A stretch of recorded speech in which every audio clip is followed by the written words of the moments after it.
여러분 안녕하십니까? 재무설계에 대한 모든 것을 함께 알아보고 있는 김문성입니다. 자, 이번 시간은 제가 지난 시간에 예고를 해드린 것처럼 고객의 재무 상태를 우리가 파악할 수 있는, 특히 미래가 어떻게 될 거냐, 미래의 재무 건전성을 파악할 수 있는 방법으로서 우리가 개인 현금 흐름표에 대해서 알아보는 시간 지금부터 한번 가져보도록 하겠습니다. 자, 우리 자산부채 상태표처럼 한번 표를 보시게 되면 동일하게 양쪽으로 우리가 구별할 수가 있습니다. 왼쪽, 오른쪽. 자, 이렇게 구별을 한번 해보죠. 조금 더 우리가 전문적으로 본다면 왼쪽을 차변, 오른쪽을 대변. 우리가 이렇게 얘기를 하죠. 자, 왼쪽은 수입입니다. 수입. 자, 수입은 이제 돈 벌어 들이는 거죠. 그 다음에 오른쪽은 지출입니다. 자, 이렇게 항목을 보시게 되면 아마 수입 쪽은 항목이 간단하고 지출 쪽은 항목이 되게 많네. 아마 이렇게 생각하실 겁니다. 그래서 중요도도 이 지출 부분을 어떻게 우리가 파악을 하고 분석하느냐가 실은 훨씬 더 복잡하고 중요합니다. 자, 먼저 이렇게 말씀드리고 난 다음에 자, 이제 수입, 지출부터 한번 살펴보죠. 자, 수입은 뭐 4가지로 나누셔도 되고 5가지로 나누셔도 됩니다. 뭐 일반적으로 우리 근로소득자인 같은 경우에는 근로소득이 거의 대부분을 차지하겠죠. 자영업자인 같은 경우에는 사업소득이 있을 수 있고요. 투자용 부동산을 가지고 계신 분은 임대소득이 있을 수 있습니다. 또 연금소득이, 연금을 지금 만약에 받고 계신 분이라면 연금소득, 이자배당소득, 뭐 이렇게 우리가 주로 5가지 정도 나눌 수 있는데, 제가 이제 샘플에는 얘를 월평균소득 이렇게 해서 하나만 봤는데, 최근 같은 경우에는 맞벌이 부부들이 많습니다.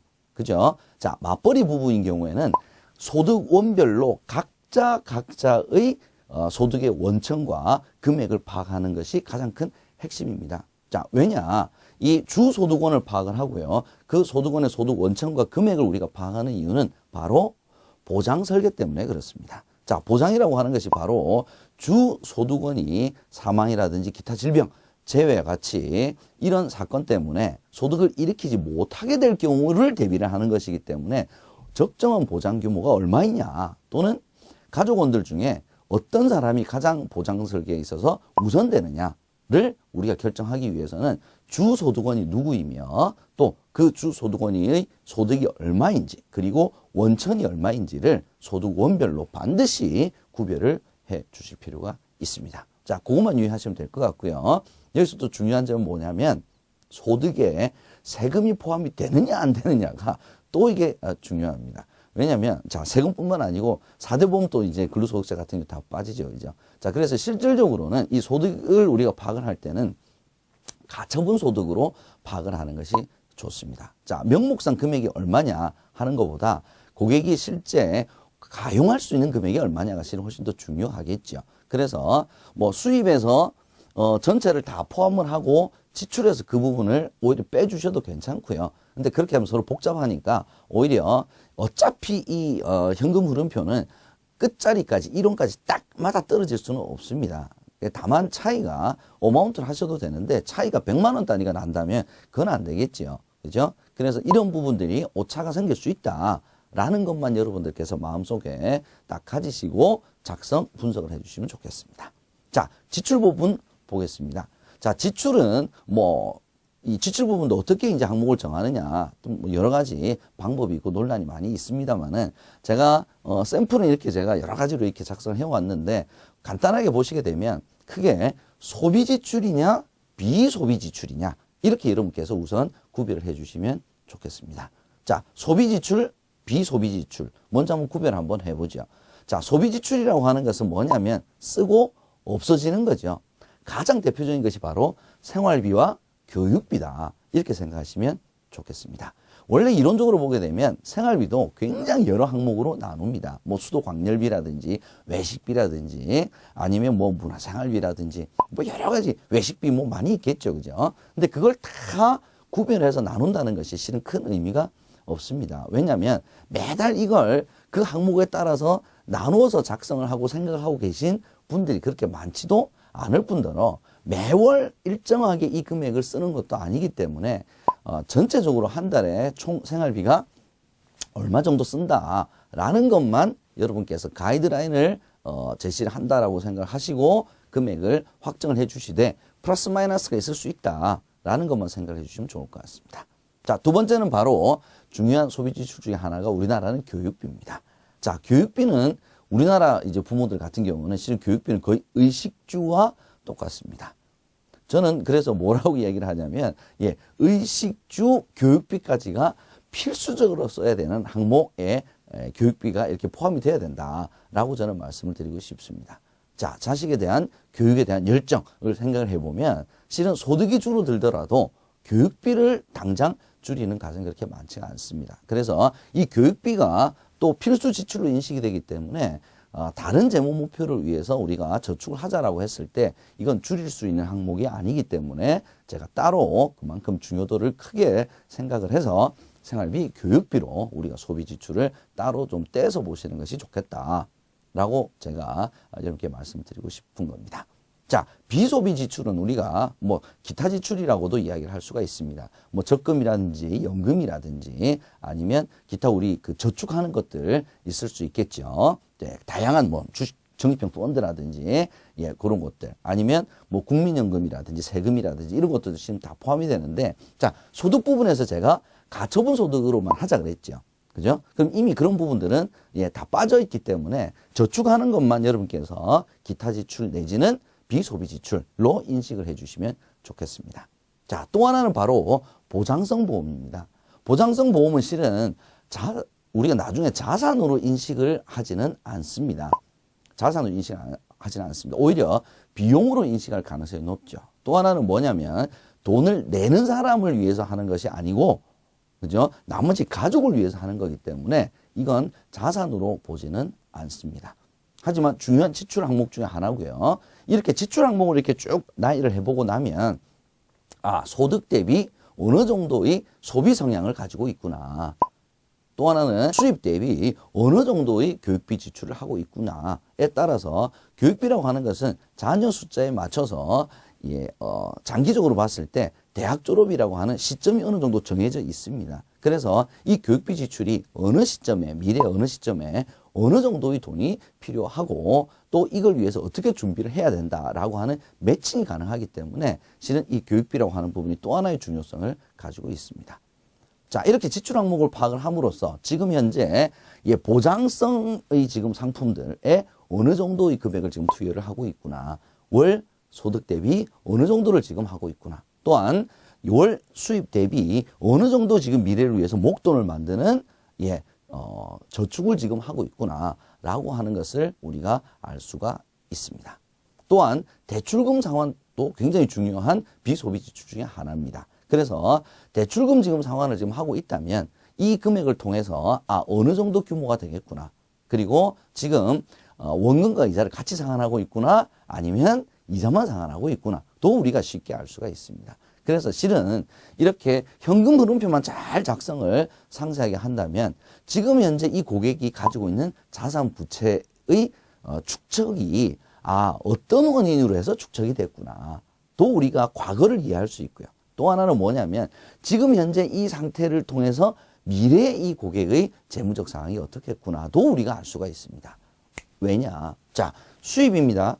그죠? 전체 수입에서 소비 지출이든 비소비 지출이든 아니면 보장성 보험이든 모든 지출을 다 빼고 나면 남는 돈이 있습니다. 이걸 우리가 흔히 잉여 자금이다. 아니면 흑자 금액이다. 라고 얘기하는데 이 잉여 자금과 흑자 금액은 바로 미래의 재무 목표를 위해서 목돈을 만들어 갈 수 있는, 내지는 저축을 할 수 있는, 내지는 은퇴 자금을 만들 수 있는 바로 중요한 저축 재원이 되기 때문입니다. 이 저축 재원을, 잉여 자금을 얼마만큼 많이 확보를 하고 있냐, 또 확보된 잉여 자금은 어떻게 적극적으로 저축이든 연금이든 보장성 상품을 통해서 재무적 이벤트에 잘 배치를 해서 지금 해나가고 있느냐 하는 것을 우리가 파악할 수가 있기 때문에 그렇습니다. 거의 대부분 고객분들은 수입에서 지출을 빼고 나면 돈이 조금씩 남아요. 근데 많은 분들이 뭐라고 이야기하시냐면 계산상 분명히 남는데 손에는 떨어지는 게 아무것도 없다. 이렇게 얘기를 하는 거죠. 자, 그 이유는 뭐냐면 바로 예상치 못한 지출이기 때문에 그렇습니다. 예상치 못한 지출은 반드시 존재를 합니다. 자, 한번 생각해 봅시다. 갑자기 조카가 저를 찾아왔습니다. 제가 보고 싶어서 왔을까요? 제 지갑이 보고 싶어서 왔을까요? 네. 갑자기 우리가 어르신들을 만나게 되면, 예, 용돈도 한 푼씩 이렇게 또 드릴 수도 있죠.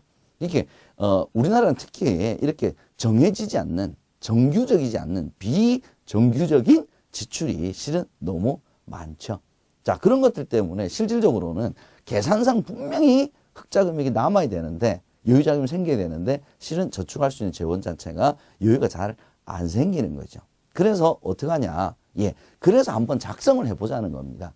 작성을 해서 이 작성을 한다는 것은 규모 있는, 즉 예산에 맞는, 아니면 내가 어느 정도의 저축 재원이 실은 돼야 교육자금도 마련할 수 있고 은퇴자금도 마련할 수 있고 보장자산도 할 수 있고 집도 확장할 수 있고 하는 이 숫자가 정확하게 이 고객이 머릿속에 딱 박힌다는 거죠.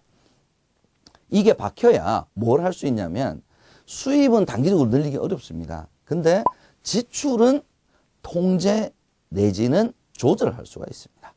이걸 조절한다는 것은 뭐냐면 꾸준한 저축, 꾸준한 적립이 가능해진다는 말이기도 합니다. 자, 이게 확보가 돼야 자산 상태표에서 우리가 봤던 자산의 적립식 자산이 늘어나는 재원이 되는 겁니다. 이게 확보가 돼야 적립식 자산이 늘어나고요. 적립식 자산이 늘어나야 뭐가 늘어납니까? 거치형 자산이 늘어나죠.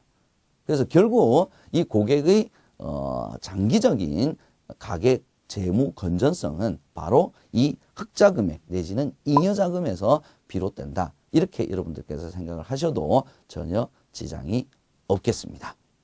자, 그러면 이렇게 우리가 작성을 해놓고 나면 이제 뭐가 이제 중요하냐면, 자, 여러분들 표 한번 봐주시면 좋겠습니다.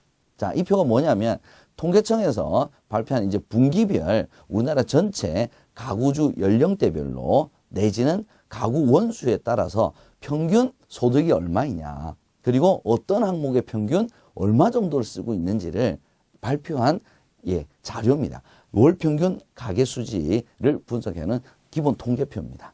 물론 이게 전국 평균이기 때문에, 근로자 평균이기 때문에 이게 모든 고객들에게 다 맞지는 않으실 겁니다. 그 이제 논리가 어떤 논리냐면, 우리나라 예를 들어서 이 4인 가구 도시근로 가구자의 교통비를 평균 한 달에 이만큼 쓰고 있습니다. 근데 고객님께서는 지금 교통비를 이만큼 쓰고 계십니다.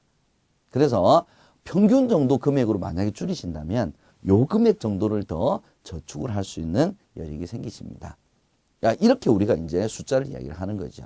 자, 이렇게 숫자를 이야기한다는 것은 무슨 뜻이냐면 무조건 줄이세요가 아니라 규모 있는, 그리고 우리가 계획성 있는 그런 지출을 통해서 저축 재원을 마련하고 이 저축 재원을 적극적으로 미래의 재무적인 우리가 이벤트를 위해서 이걸 활용할 수 있도록 지금의 현재 상태를 고객분들에게 정확하게 알려드리고 이걸 기준으로 해서 우리가 재무 설계를 하고 문제점을 파악을 하는 방법으로서 우리가 바로 이 개인 현금 흐름표를 작성하고 고객님과 상담할 때 많이 활용할 필요가 있다라는 것을 여러분들께 말씀을 드리고 싶습니다. 자, 이렇게 해서 전 시간과 이번 시간 자산 부채 상태 그리고 현금 흐름표를 작성하는 요령과 기준, 그리고 각각의 항목들이 어떤 의미들을 가지고 우리 재무 설계에서는 어떤 역할을 하는지, 또 상담할 때는 어떻게 활용하면 좋은지를 여러분들에게 말씀을 드렸습니다. 저는 다음 시간에 또 다시 찾아뵙도록 하겠습니다. 여러분 수고하셨습니다. 고맙습니다.